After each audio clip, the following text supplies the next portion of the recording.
জুলাই কি একা এনসিপির?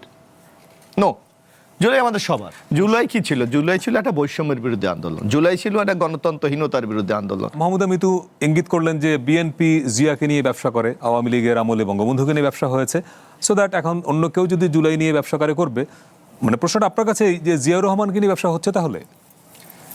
ধন্যবাদ আপনাকে, ধন্যবাদ আমার সহালোচক সরার তুষার এবং দর্শক। না, আমি ডাক্তার মিতুর এই বক্তব্যের সাথে কোনোভাবেই একমত না। কোনো একটা দলের দায়িত্বশীল রাজনৈতিক নেতা এই ধরনের বক্তব্য আমরা কোনোভাবে কাঙ্ক্ষিত বলে আমরা মনে করি না। আপনি দেখেন, একটা দল গড়ে ওঠে তার একটা আইডিওলজি দিয়ে।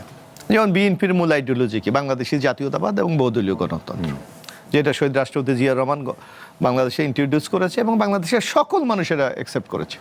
আজকে দেখেন, সেই বহুদলীয় গণতন্ত্র আজকে কিন্তু এত বছর 1979-তে এটা জিয়াউর রহমান সাহেব প্রবর্তন করেছিলেন, কিন্তু এখন পর্যন্ত সকল দল মত নির্বিশেষে সবাই কিন্তু এটা অ্যাকসেপ্ট করেছে। সুতরাং ডাক্তার মিতু কোন প্রেক্ষাপটে বলেছে এটা আমি বুঝতে পারছি না। আর জুলাই কি একা এনসিপির? নো, জুলাই আমাদের সবার। অবশ্যই। জুলাই কি ছিল? জুলাই ছিল একটা বৈষম্যের বিরুদ্ধে আন্দোলন, জুলাই ছিল একটা গণতন্ত্রহীনতার বিরুদ্ধে আন্দোলন, জুলাই ছিল একটা দলের যেই একচেটিয়া মুক্তিযুদ্ধকে বিক্রি করার যে একটা প্রবণতা, সেইটার বিরুদ্ধে মানুষের একটা স্বতঃস্ফূর্ত প্রতিবাদ। সুতরাং জুলাই যদি এখন এনসিপি বলে জুলাই আমার, তাইলে আমার ভাই এটা ন্যায্যতা নাই। বরং আমি মনে করি এই জুলাইকে সার্বজনীন করার জন্য সবচেয়ে বড় ভূমিকা পালন করার দরকার এনসিপি।